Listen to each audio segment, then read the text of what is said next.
Because what we're presupposing here, and I'll let you continue, but just on that point quickly, not that this would encompass the way all work is done, but what this is presupposing is that the people involved in the work cannot arbitrarily change the intensity of their labor because it's dictated to them by the machine system that they are, of which they are appendages. I don't remember that in the Critique of the Goth program. Well, that's not there. The death of God is about the drying up of a horizon of meaning and of a whole form of human life. Where do we stand in the illusion it makes? What kind of space are we invited into? The material relations between people become social relations between things. When we look at toasters, corn, and TVs, we still, to a large extent, live in the interregnum between worlds, if you will, or between paradigms. Not many people in the history of the world have faced that.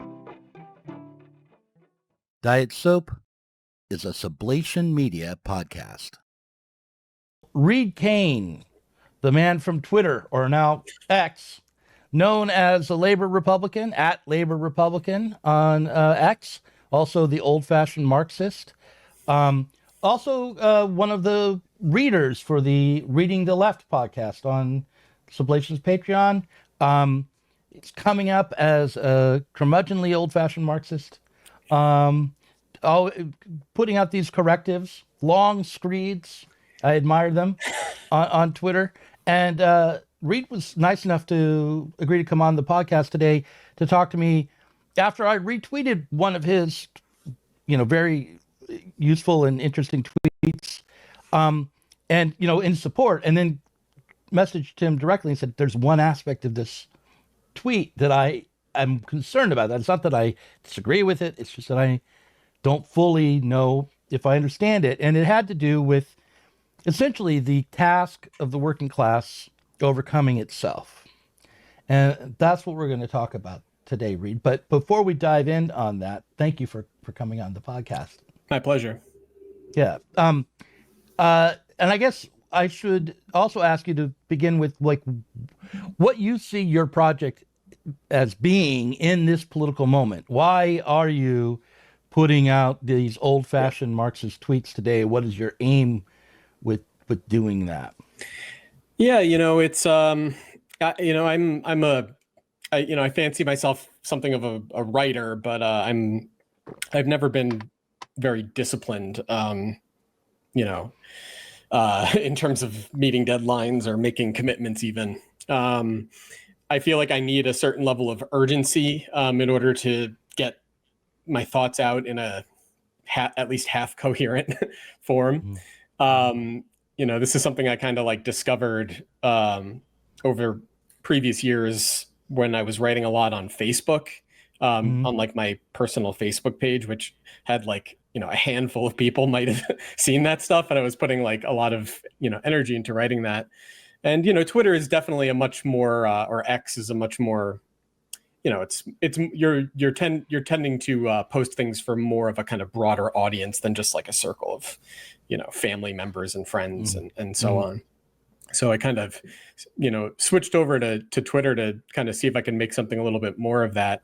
But generally it's a place where I can get some thoughts. This was after they expanded the character limit and everything. You have to pay for it, but I basically, I figured, this will give me an opportunity to sort of develop some thoughts and get them out and get them in a way that people can read them. Not very refined, not anything I would necessarily publish in talk the form, in a kind of more polished way that it's coming out here. But it, it helps me, gives me a chance to talk things out with people, bounce ideas off of people and so on. And, in the process, I've accrued a pretty sizable amount of material that I'm kind of reworking and augmenting in forms that I hope to publish in a more serious way soon. I'd be very interested in that. So Yeah, so some of it I definitely would be interested in floating your way for that reason. So Great.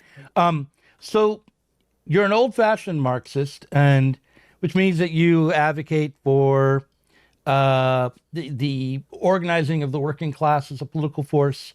You advocate for the dictatorship of the proletariat. You are a Republican. well, small R, right? Yeah, right. Yeah, and you see value in the American Revolution.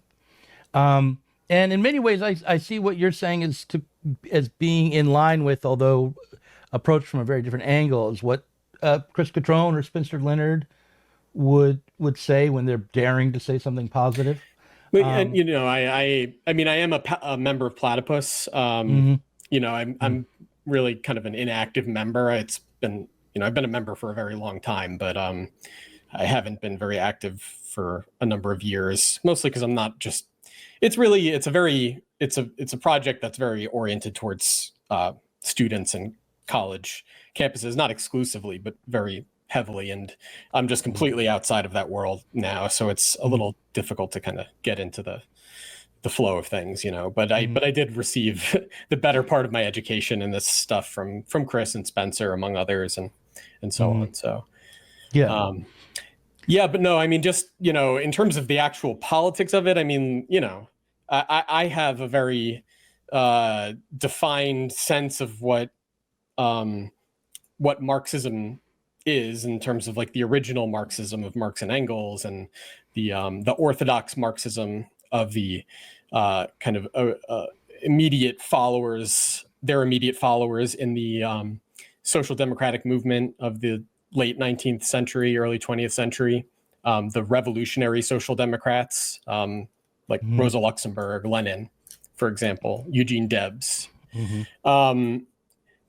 That sort of politics, I think, is very compelling, and it doesn't come through in the way that most people think or talk about Marxism at all, or to the extent that it does, it's very deeply kind of vulgarized and confused. Elements of it might come through, but they're just sort of unintelligible in terms of their original content.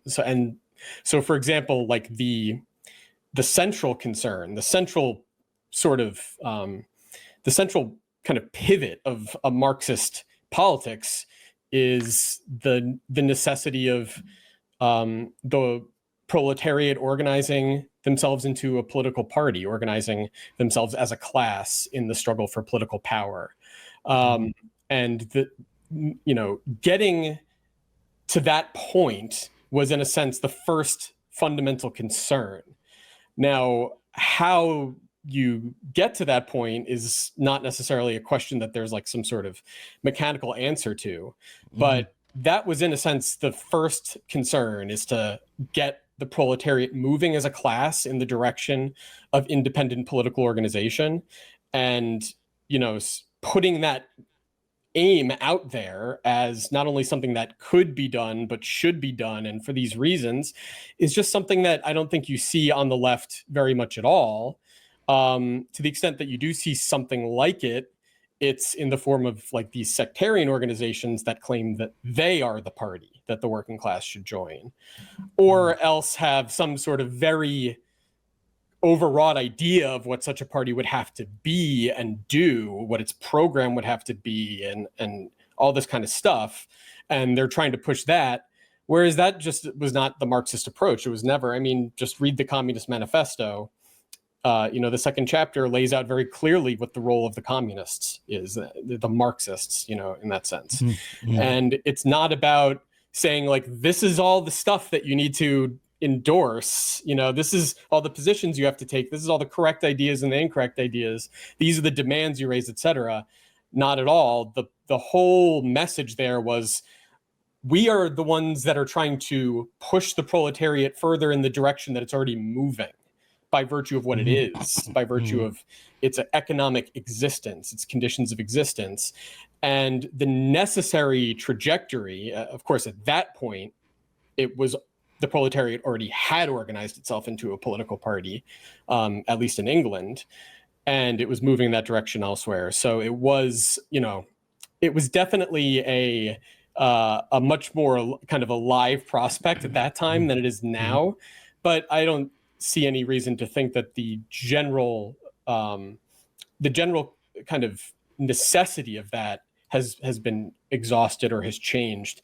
But Marxists just are not concerned with it at all, by and large, or they'll pay lip service to it, but they'll bog it down. So I'm trying to, my interest is in sort of clarifying what that old Marxist politics was, and raising it in a way that people might be interested in it having some relevance today that it doesn't occur to them it might have. So that's generally my Now, coming out of I finally went through my sectarian experience, my sectarian training when I was in my 40s already. Like in my 20s, I was a fellow traveler with Socialist Action. I knew a bunch of those guys. I knew some people in the ISO, but I was an anarchist. So I wouldn't join in with those Marxists or Stalinists, but I knew them and I hung around with them. But then in my 40s, I joined the Marxist Humanist Initiative.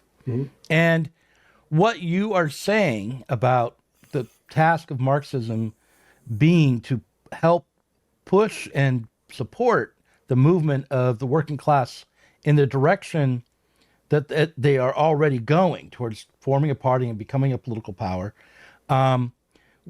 is not so far away from what the Marxist humanists would say their task was as well. The difference, I think, would be that the Marxist humanists believed that their task was to help them by fully developing the intellectual understanding of what capitalism was and to be a resource for the working class as they were pushed towards revolutionary struggle. By what, it was never quite clear. They didn't hold with the immiseration thesis. They didn't hold with any other theory of what would motivate or bring the working class to revolution, but they did feel like their task would be to support workers and they were oriented towards workers as if they were already wise, that they already understood, that they fundamentally were driven towards revolution when they were really workers, right?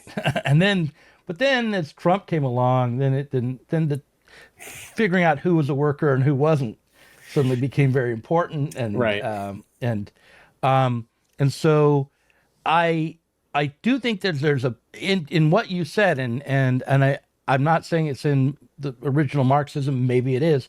There is this way that it can become an error, because pushing the workers in the direction they're already going, and deciding who the workers are, deciding what the direction is, these things come up as you are struggling politically. So how would you handle that problem of just deciding the difference between assisting workers in their project and thinking that your task is to figure out who the workers are and what their project should be?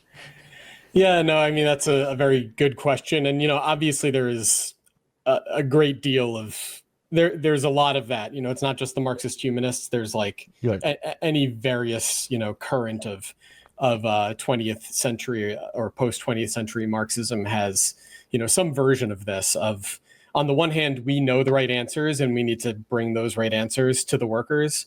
And on the other hand, not really knowing what it even means to do that, I mean, I would say for one thing there, just to clear something up, it's not like that the working class are already revolutionaries and they're just like waiting for someone to come around and be like, all right, guys, let's go, or something like that. The point would be that the interests of wage laborers drive them in the direction of conflict with the existing social order. So most immediately, obviously, employers, and not even necessarily their own immediate employers, but that's sort of the most obviously immediate form that takes, the struggle in the labor market and over the terms of the wage contract that, once it's settled, that's sort of like the most immediate concern, but then it doesn't end there. There's a much more general sort of antagonism that that gets sort of projected outward onto the rest of society, and most in a most concentrated expression in the form of the state, obviously. But I think you don't even need to necessarily like get into a lot of the details here at this point, because we're really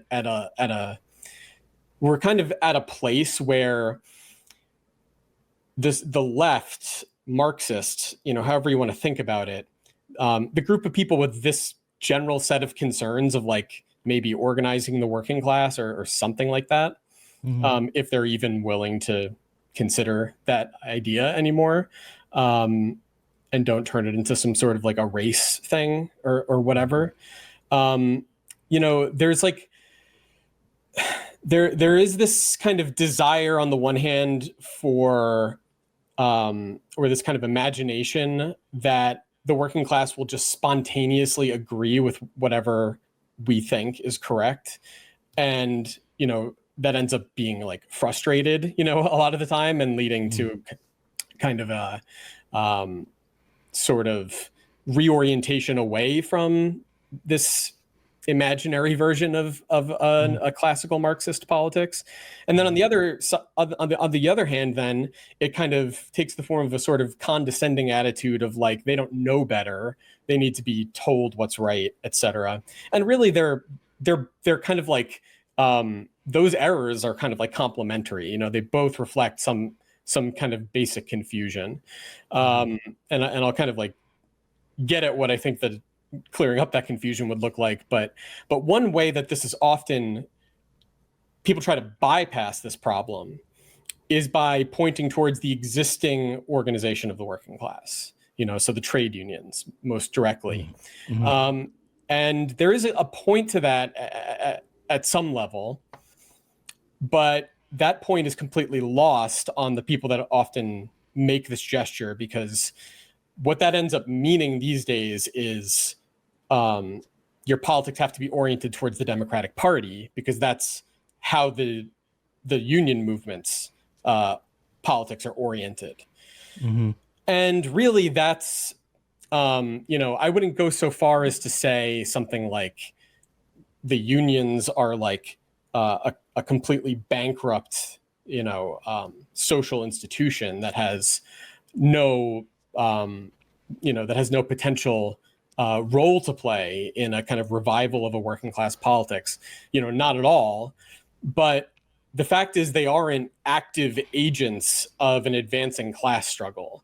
And they aren't, because even when they do move in that direction, however kind of very, curtailed that movement may be by the sort of legal and political environment they have to operate in, and economic environment they have to operate in, they are basically already sort of a priori bound up in a kind of set of relationships with power holders, with the state, with the Democratic Party, that compromises their willingness to threaten that whole set of arrangements, because they depend on it. In other words, what we're talking about is the fact that the leading elements of the trade unions inevitably, the leadership ends up inevitably falling to the bureaucratic stratum.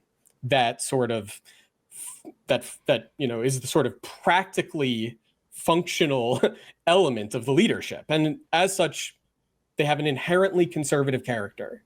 They necessarily have to do the conservative thing. The point isn't that the unions themselves, in whatever state they may be on a kind of historical scale, are like in and of themselves anything. The point is that they are the central locus at which the class struggle is unfolding, not simply as the vehicle of that struggle, not simply as the instruments, but because in order to use that instruments, the struggle is already unfolding among the rank and file workers that are engaging it. If you think about it, in order to make a union do what you want it to do, it involves a struggle among the workers involved, among the rank and file workers, among the organized workers, between the organized and the unorganized workers, between different locals, between different unions, et cetera. It's, there are struggles to be had within these organizations that translate into the actions of those organizations themselves, more or less directly, But if there's no sort of movement from below pushing them in the direction of an escalating conflict that's moving towards a sort of, that's moving towards some sort of necessity of settling things in a more serious way than just slightly adjusting the existing status quo. In order for that to happen, you need an upsurge from among the rank and file.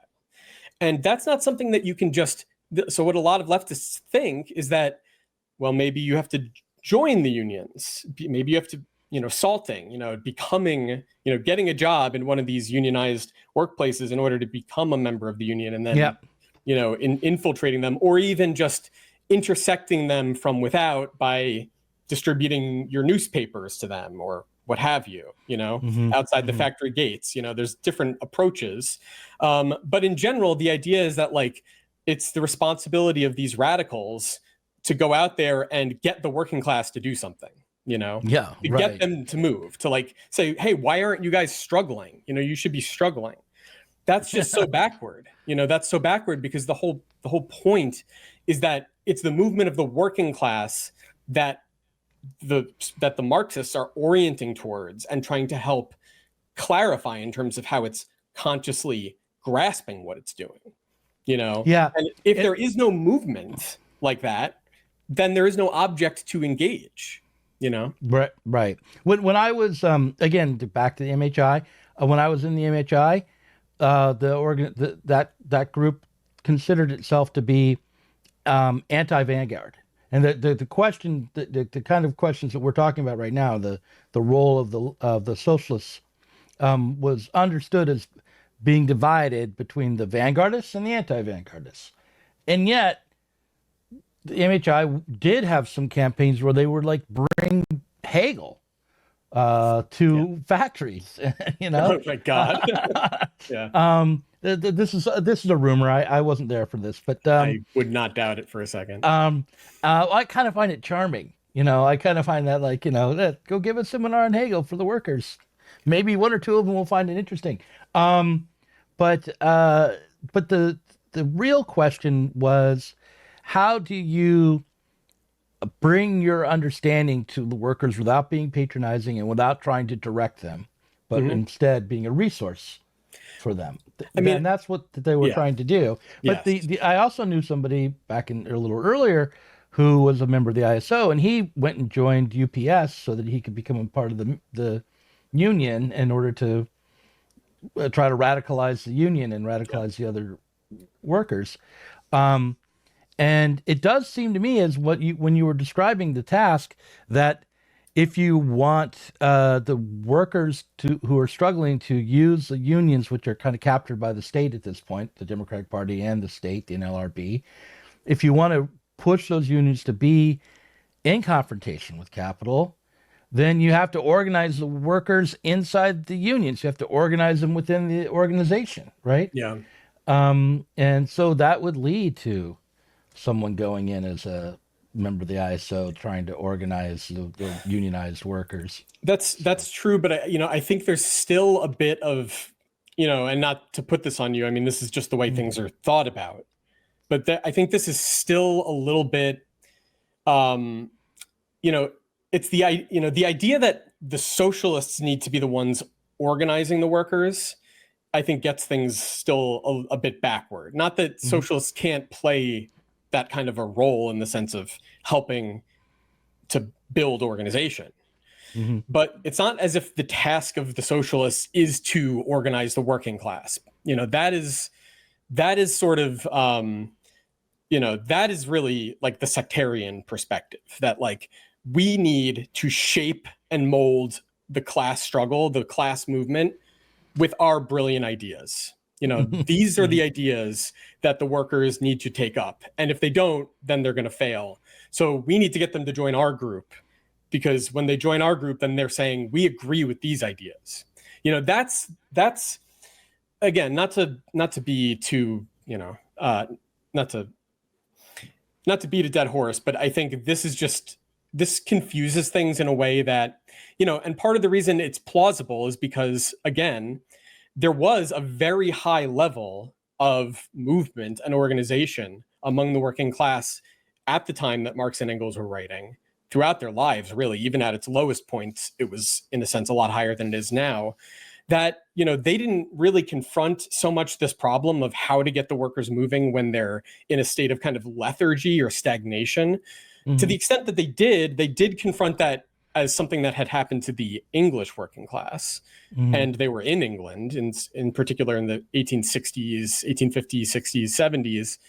The English working class had become, had fallen into this kind of state where the unions were conservative, the unions were attached to the Liberal Party, they were not interested in forming an independent party anymore, et cetera.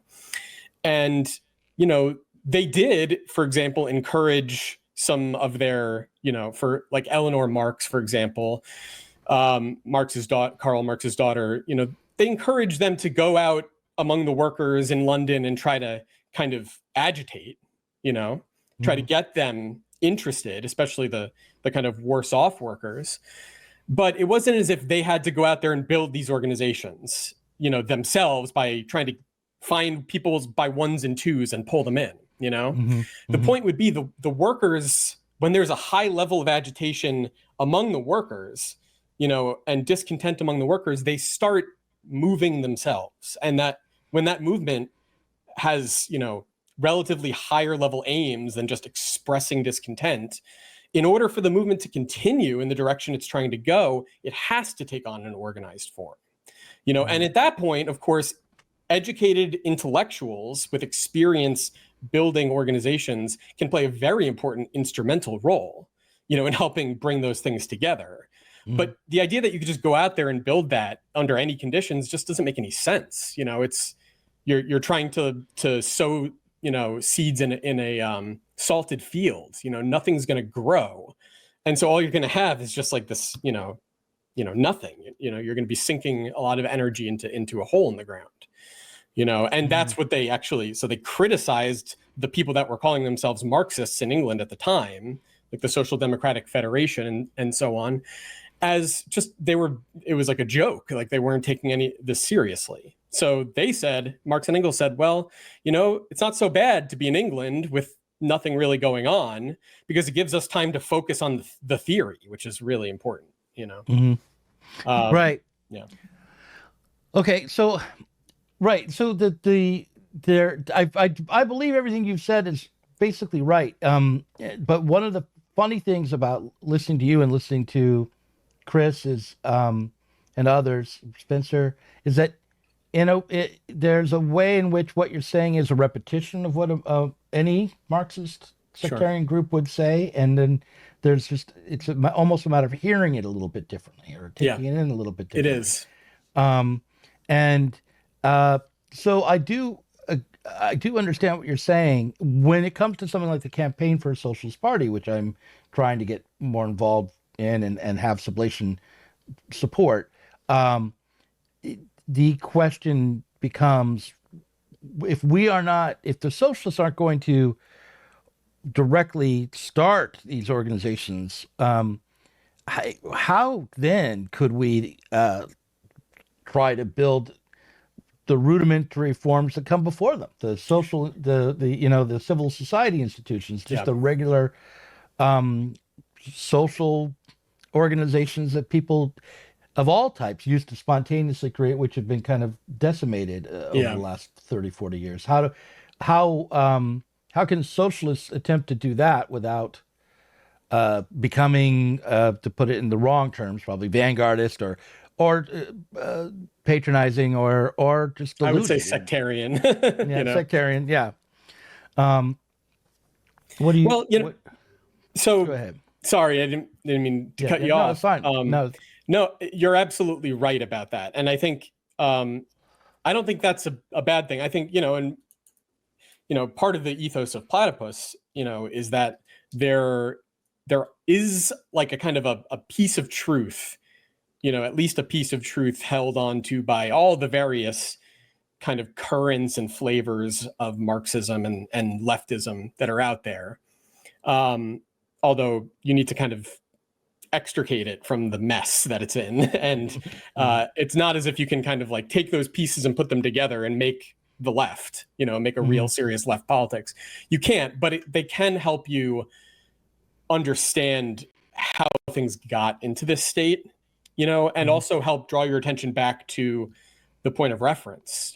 What is this thing that we're trying to essentially revive or hold on to or continue, what is this tradition? What was it actually about?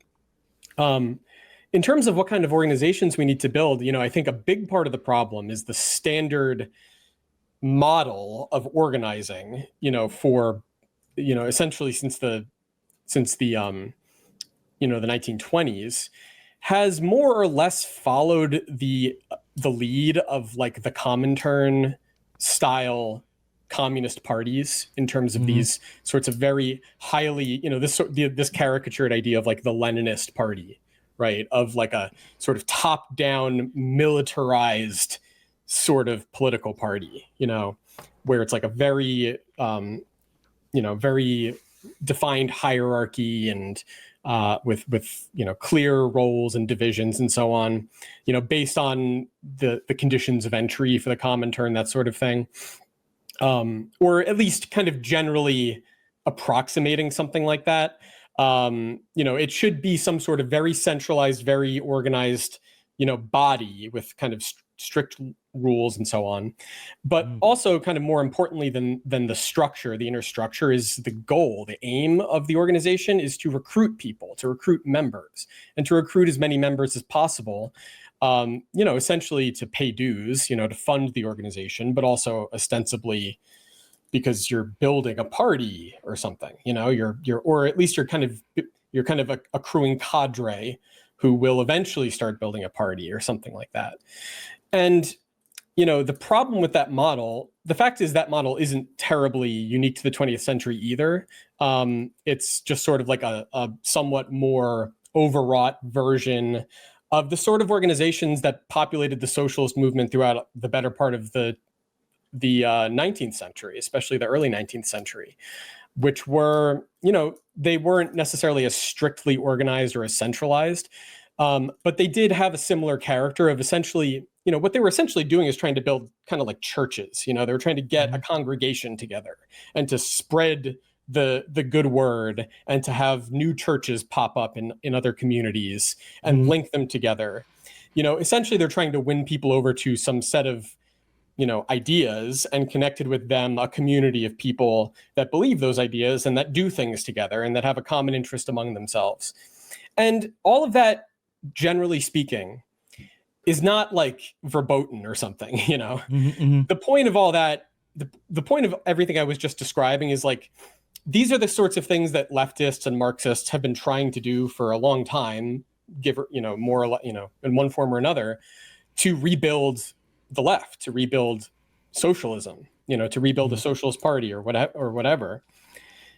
And none of that is really, a lot of it doesn't really have much to do with Marxism at all, at least not directly, in the sense that that's not how you build a political party. There may be other sorts of organization that you can build in that way that might be valuable, but they wouldn't necessarily be the party, and that's not necessarily, not that you need to focus only on the party, but that needs to be the kind of fundamental guiding concern in a sense, right? Like that's what you're, if not something that is on the table immediately, you need to continuously draw attention toward that need.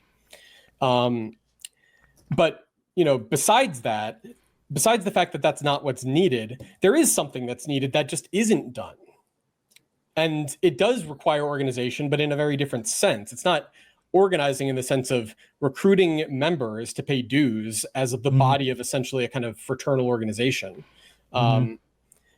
It's about building organizations that can accomplish practical tasks that need to be done.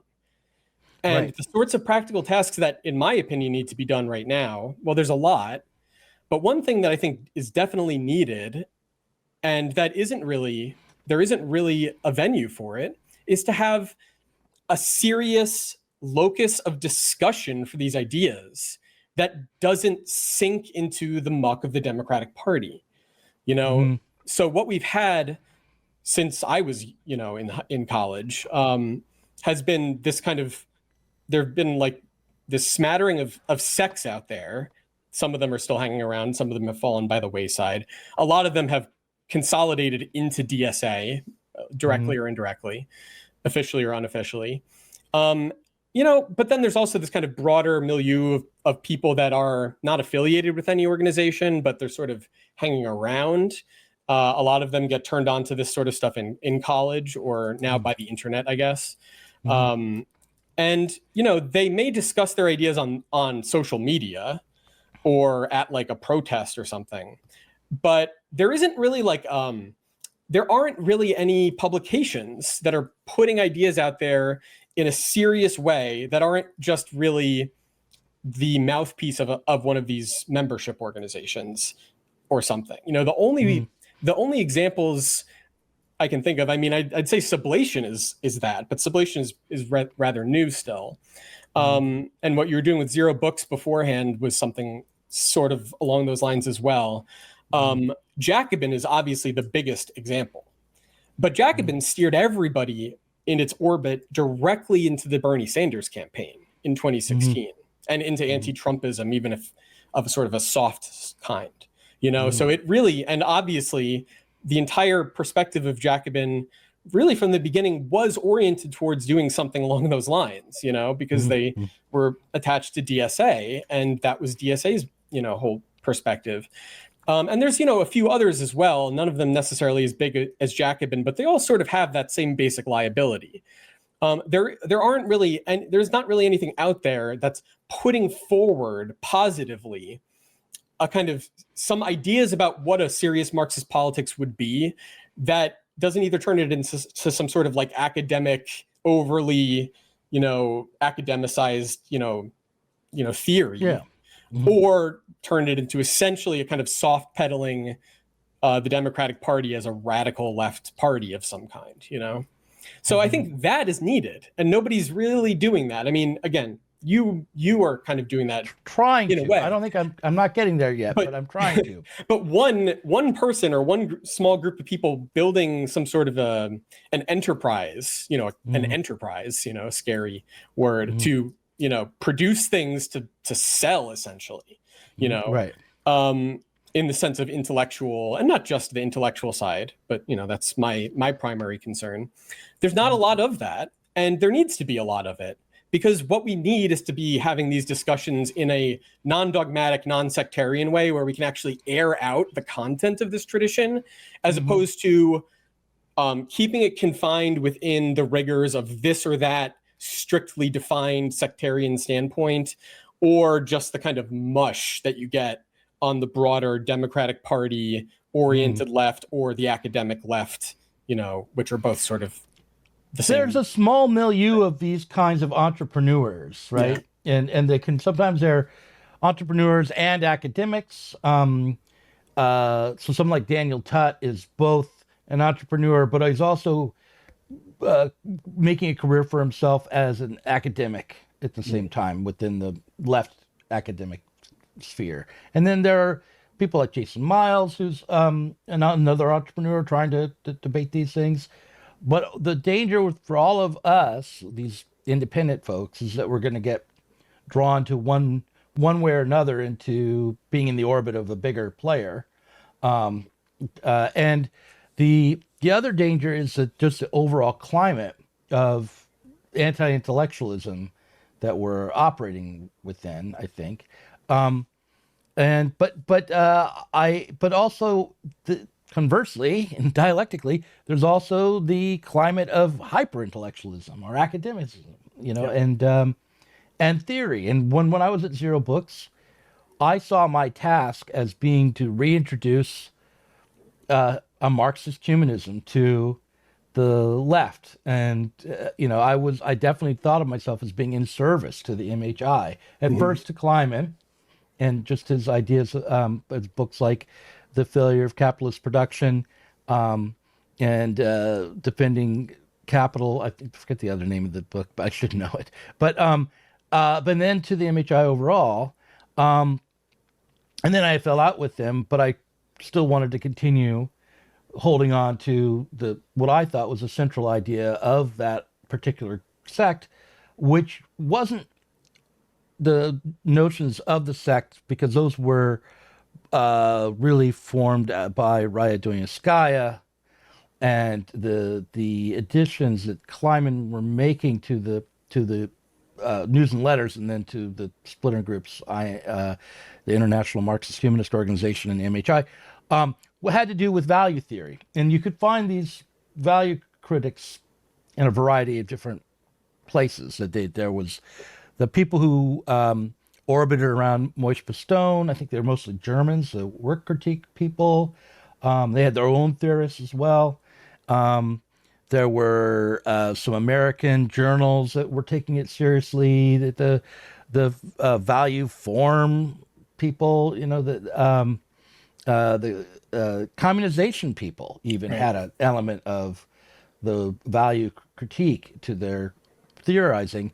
And so this theory, the Marxist theory of value, the labor theory of value, that became really central to my understanding of what Marxism needed to be about. And I did think that if you held on to that aspect of Marxist ideas, you would be able to avoid joining up with the Democrats around projects to reinvigorate the New Deal, or what I would describe somewhat inaccurately as these Keynesian projects, right? And so that was where my politics were.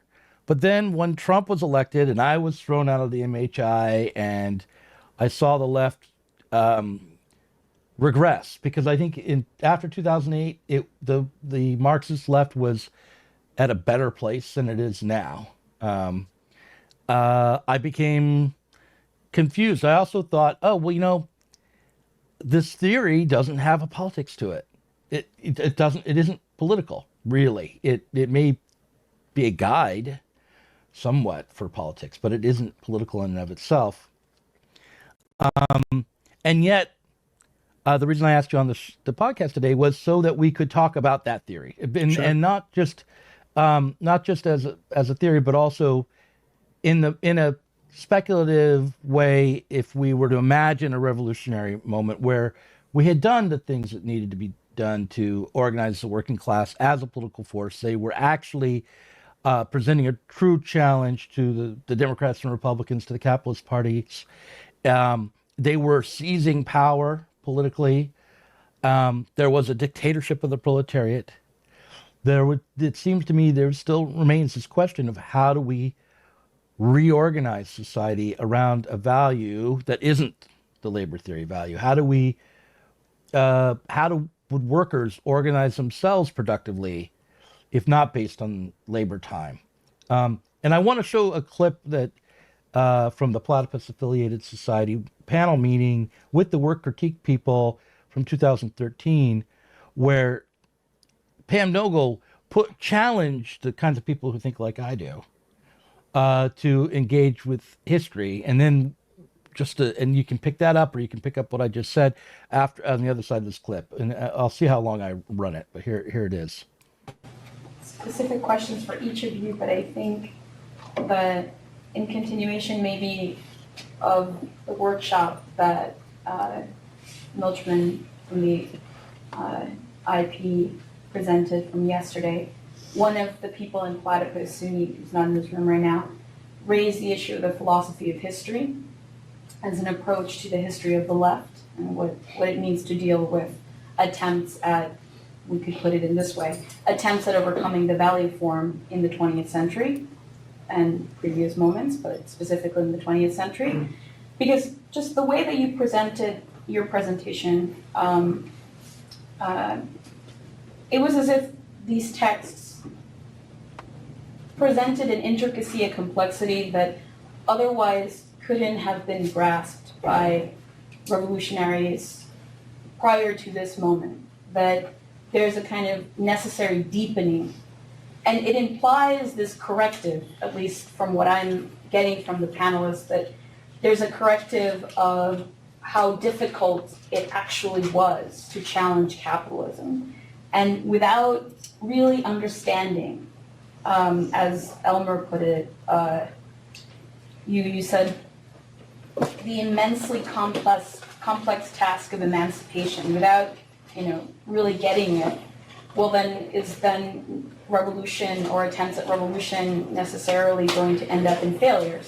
Because that's where the philosophy of history is at work. I think that's what Sunit was trying to say yesterday, that if we think that, I'm sorry, I'm being very wordy, I'll get to the point. If we think that the early 20th century revolutionaries were a failure because they didn't have access to this sort of deep critique of capitalism in which they're challenging the value form, I think that we're really missing something as to how the history of Marxism, Marxist politics, how do we use the history of Marxist politics for the present? I wanted to ask a very direct question of Jamie here. You said that this period, this issue of transition, you put it in terms of a penultimate formation of capitalism in a form more favorable to the left. And you said that it was, in a sense, bringing capitalism into a perspective as an abstract system of domination. So, in fact, it's something similar, I think, that Marx says in the Critique of the Gotha program, in which he talks about different stages in attempting to challenge bourgeois right and the value form. And I wanted to maybe just kind of expand on what you mean at this, because I know there is certainly differences between you and Milchman on this score. I think, yesterday when the workshop was presented by the IP, there was this, I think, response against this idea of a transitional period. So if you could talk about that. And the last question for the first panelist, for Elmer, is what is the relationship, if there is a relationship, what is the relationship between a programmatic goal of the abolition of socially necessary labor time and doing away with the abstract domination of capital? What's the relationship between a programmatic goal, the programmatic goal of the abolition of socially necessary labor time, and this thing that you're calling the domination, the abstract domination of capital? All right, that was a pretty long question, so I'll have the panelists respond directly, and then I'll take three questions. I've got Unifront, Chris, and Danny as next thing. So who's first? I guess Milchman, just the philosophy of history. It's okay. Yeah. Don't misconstrue the failings of the presenter with the flaws of the ideas. Would be the first way. I may have presented them ineptly, but I think the idea that I was trying to articulate was sound. I don't know how we would have read Marx's manuscripts in the 1870s or the 1890s or even the 1920s. Probably, had we had access to them, it would have changed things, but more importantly, it seems to me, is the trajectory of capital itself. We can read Marx's manuscripts today in a way that we might not have been able to have read them when they were written, even if they had been made accessible. So that was a point I was making. I mean, just to take a concrete issue, personally, okay, maybe my own failing again. I don't think until fairly recently, and probably as a result of the financial crisis of 2008, but the role of fictitious capital and the role of the banking sector over the last 30 or 40 years. Until that time, I don't think I would have appreciated how critical Marx's analysis of money was. I think we can read Marx's analysis of money, and it is there in volume 1 too, but it's even clearer in some of these manuscripts how central money is, so that today I think we would have to acknowledge that even if the means of production were nationalized by the state, money would still play the singular role that it does in capitalism, because I can no longer envisage capitalism without money. That would be one example, okay? All right, so there that is. I'm not sure if you fully understand why I brought that to your attention, but it actually has so many questions and relevant points in it, I think, that it's worth examining. But first of all, Pam's objection really frustrated me at the time because I wanted her to explain what from the history of socialism she was thinking about, particularly that demonstrated that they already understood the Grundrisse from other texts, or that they understood this Wertkritik value theory approach, or that it wasn't necessary. But I think she was questioning a deeper assumption in the Wertkritik approach, which was that the task was to theorize first and then bring the theory to the workers. That was like what, rather than why aren't we starting with organizing working people for their own self-emancipation, was sort of what she was asking, I think. Do you think that's right? Yeah, I think that, yeah, I do think so. Yeah. Yeah, I mean, you know, in terms of Pam's Pam's question,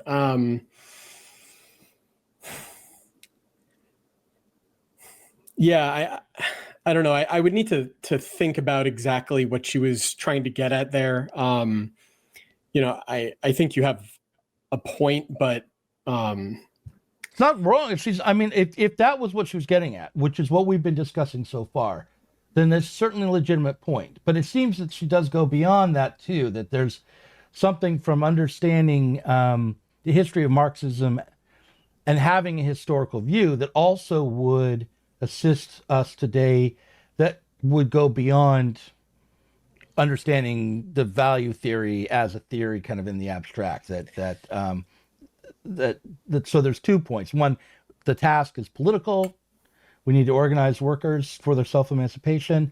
The other is we need to approach Marxism historically, as well as through an understanding of history, as well as some philosophical or abstract theory approach. Is that, you know, right? I was only hesitating because I don't think you're wrong, but I don't want to ascribe something to any of those panelists that they weren't actually arguing. It's been a little while since I've seen that panel myself, and I admit I'm not particularly familiar with Milchman or the others on the panel in particular, beyond, for example, what I heard there. But no, I do think there's a point to that. I would say, rather than putting it that way, though, in terms of, you know, first we need to be political and then theory, it's really much more, you know, it's a dialectic, you know. The fact of the matter is both things are happening simultaneously for Marx. You know, it's not as if he sits down and comes up with this theory and then is like, okay, let's bring it to the working class. He doesn't really develop the theory substantially until the 1860s, you know, in terms of the critique of political economy anyway. Although the rudiments are already there, you know, the kind of fundamental theoretical insights that allow the whole thing to come together as a coherent project aren't there in the 1848. You know, they just haven't been fully worked out yet. The outlines are there. You know, the outlines are already there in a lot of the kind of broad outlines in terms of the conclusions. We're already there in Engels, you know, outlines of the critique of political economy and condition of the working class in England. And even earlier, I mean, you could point to, like, to some extent to Proudhon's What is Property in a limited way. But also the earlier Ricardian socialist tradition, really the Owenite tradition. And Owen himself, I mean, I think people neglect how much they did, you know, Marx and Engels were really taking up ideas from Robert Owen, as well as Saint-Simon and Fourier and some others, and trying to put those on a scientific basis, because that's what they were originally envisioned to be. You know, Robert Owen thought he was producing a science of society, and that's what was called socialism, you know. But leaving that aside, you know, there was already a pretty substantial amount of theoretical development that had happened. And then, of course, there's the classical political economy tradition that he's taking up, you know, culminating in Ricardo. And there's a whole lot going on around Ricardo as well that isn't specifically socialist. So, you know, there is a lot of kind of theorization that was already happening, at least in this world, even if not necessarily from the standpoint of the proletariat, so to speak, although there was that as well. And this was all developing in the 1810s, 1820s, 1830s, at the same time that the proletarian class struggle was beginning to emerge and take shape and form itself into organizations. And for that matter, the development of the ideas was bound up with the formation of organization. You know, there was a significant amount of organization in the working class movement that came out of the activities of the socialist intellectuals themselves. You know, not entirely, but, you know, that certainly shouldn't be neglected. The fact of the matter is the workers were seeking enlightenment. They were looking for intellectual clarification of their struggle. They were reaching out for it. They sought out these ideas from the socialists.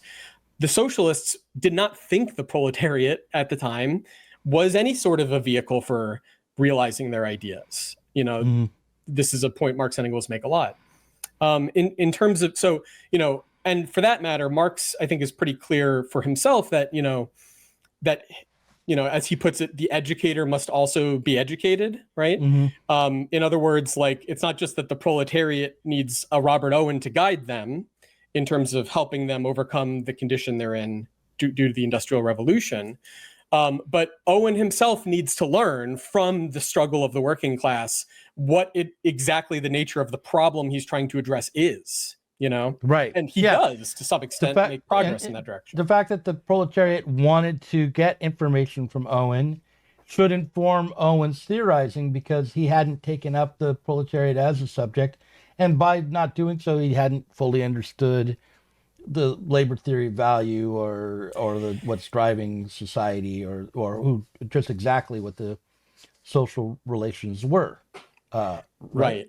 So, well, then the other side of it is that the labor theory of value was at the heart of all of this, you know, because Adam Smith, right. Well, yes, Adam Smith. Well, so there's Adam Smith and then there's Ricardo, which are very different perspectives, even though they're related and they're interconnected. They're very distinct perspectives. And then Owen, as well as his followers and various other socialist currents, took up this theory as the basis of their critique of capitalism, you know. And so a big part of Marx's concern is to say, you know, you're taking up the ideas of this society to criticize it, not to say that that's wrong, but to say that what you think you're doing is envisioning a future society when what you're actually doing is projecting the existing society in a distorted way and focusing on that instead of what's actually in front of you, you know? Right. So moving out of the 19th century and addressing things a little bit more in terms of the question you were asking, you know, it's not so much that the theory needs to come first or the political side needs to come first, but the fact that these things are undialectically contrasted with each other is, in a sense, really, I think, more the crux of the problem than one or the other. And I think what Pam was maybe trying to get at there was that it is not so much to emphasize, you know, she's emphasizing one over the other because there was an overemphasis in the other direction, if you catch my meaning. Yeah. You know, so and then she asked another question, which was, do you think that now that we have the Grundrisse, now that we have Moist Postone, let's say that way, we have a greater understanding, and therefore, in a revolutionary situation, our opportunity to overcome capitalism would be greater as well. That we would have better chances because we are more well informed just by the publication of this text, and it's being taken up by intellectuals. Is kind of what she's saying, and his response to that was, no, I don't think it would have made much of a difference back then. It may have made some difference, but the fact is that now we're reading these texts from this moment in history after the 2008 economic crisis, where through neoliberalism we can see the development of capitalism in its history more fully just by being further down the line historically, and therefore, at least we have a greater understanding from both because we've got this text that we're now reading for the first time, and because capitalism has revealed itself to us in this latest crisis. That's the other thing that he said. So, yeah, I would definitely not say myself that there's been, theoretical progress made since 1895, say, at least not a great deal. And to the extent that there was, it was on the early side of that, timeline, as opposed to the more recent. Not that I don't think, for example, Postone's book and some of his essays are, very worthwhile. I think there's a lot worthwhile, Postone, for example, being one example. But to the extent that I think Postone is valuable, it's not because of any kind of like new insight, so to speak, so much as he went some way towards working through and clearing away some of the confusion that had accrued over the previous decades at the time he was writing.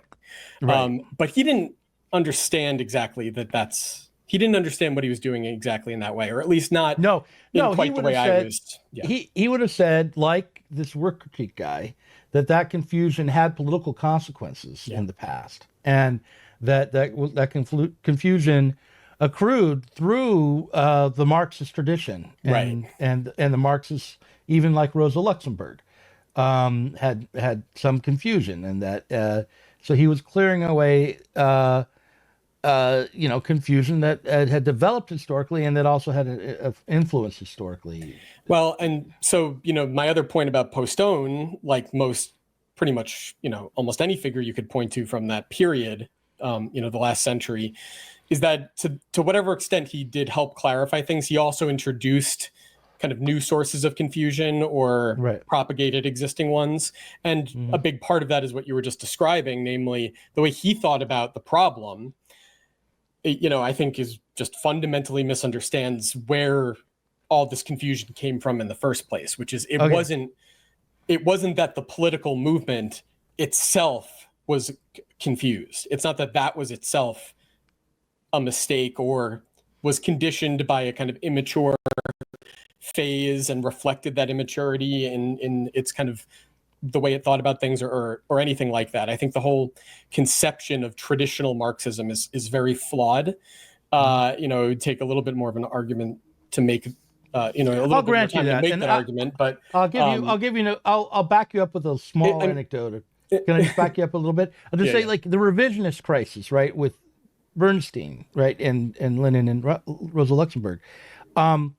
The attempt to move away, in my opinion, the attempt to move away in theory from the kind of Marxism that Kleiman and Moise Postone would recognize was defeated in theory during the time of the revisionist crisis. But it wasn't defeated in political practice. And so that shows you that the problem was not in the mind, right? That's my understanding of how. So, but what would you identify as what would you say is the standpoint that was defeated that they would have upheld? Look, I'd have to. I wasn't prepared to talk about the revisionist crisis, right? But I'll just say that my understanding is that there was this notion that you could hold on to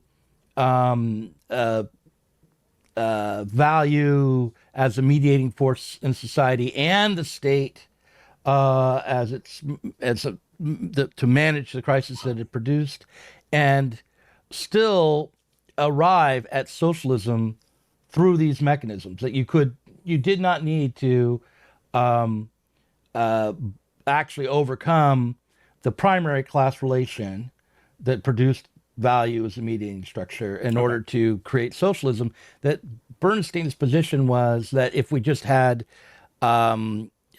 monopoly capital truly dominate the world and the right kinds of people in state power, we could create policies which would create what we think of as socialism, using labor time to mediate society. That for instance, Marx's crisis theory was in error.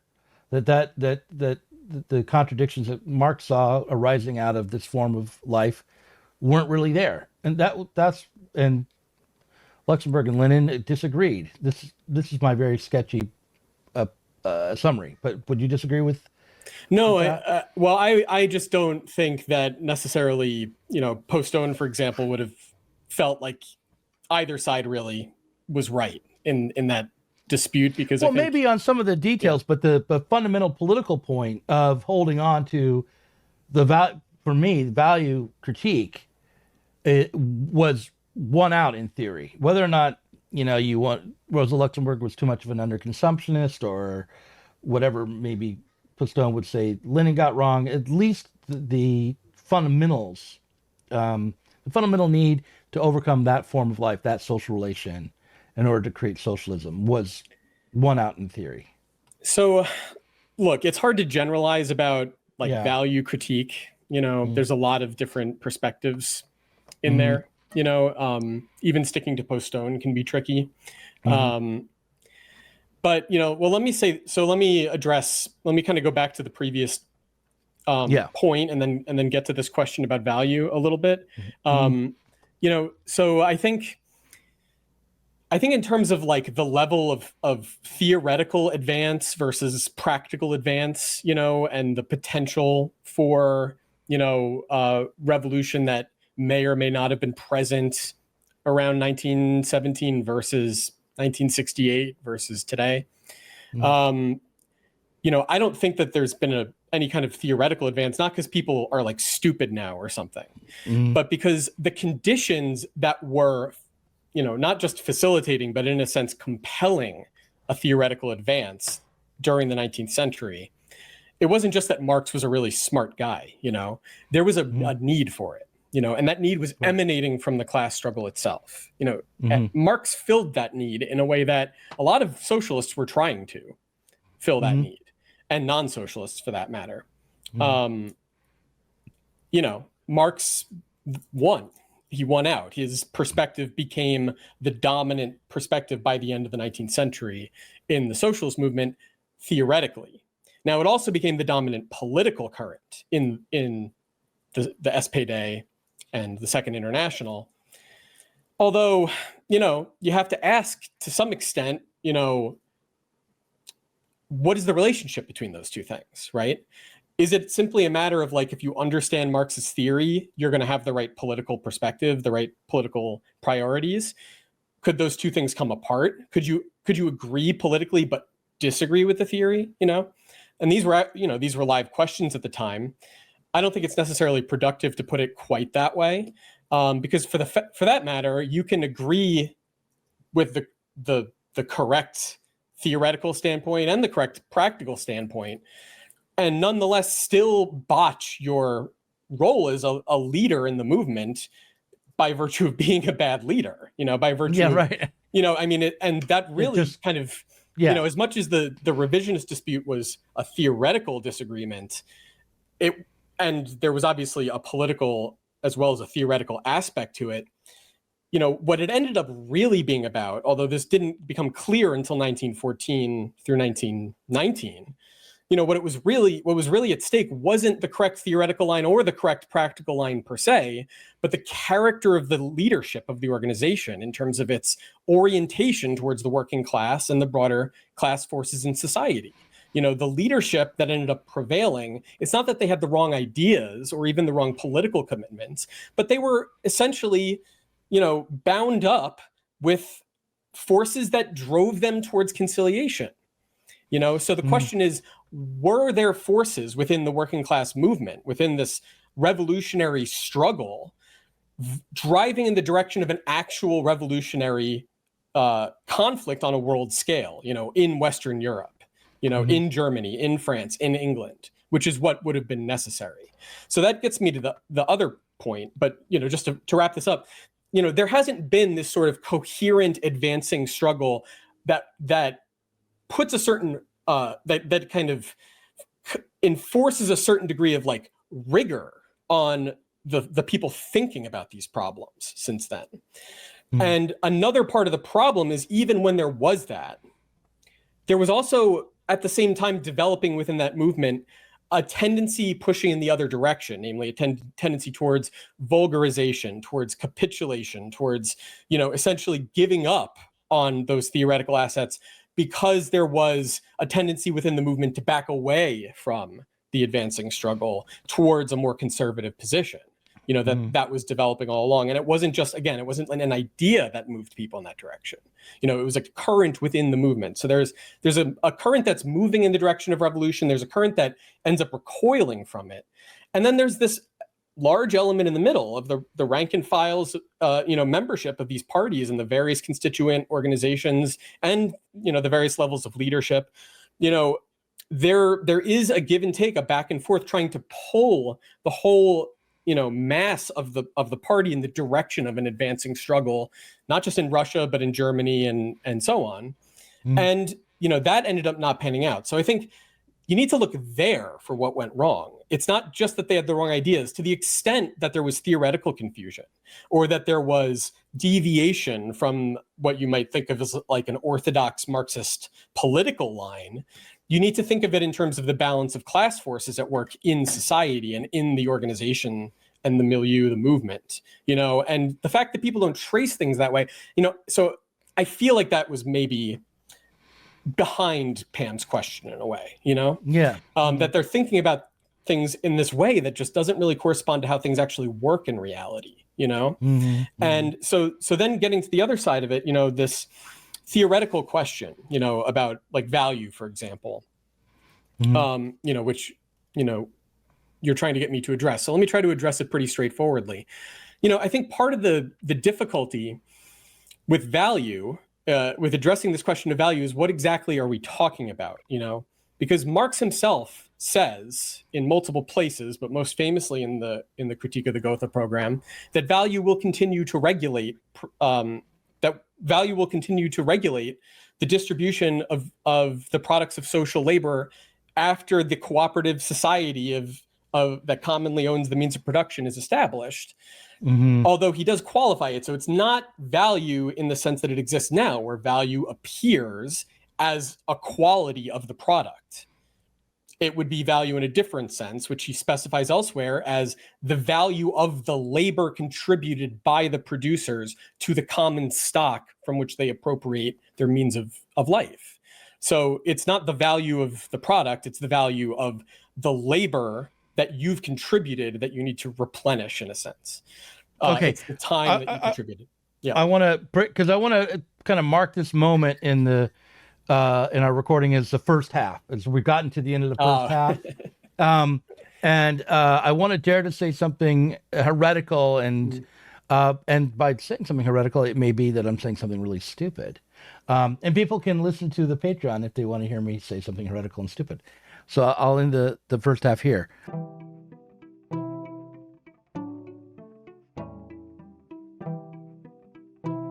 If you enjoyed this conversation, please do consider supporting us on Patreon. Our patrons help to make sure that Sublation Media can continue to provide interviews, videos, books, and articles that are critical of the left from the left. If you are tired of remaining stuck within bourgeois ideologies and politics, help us sublate them both.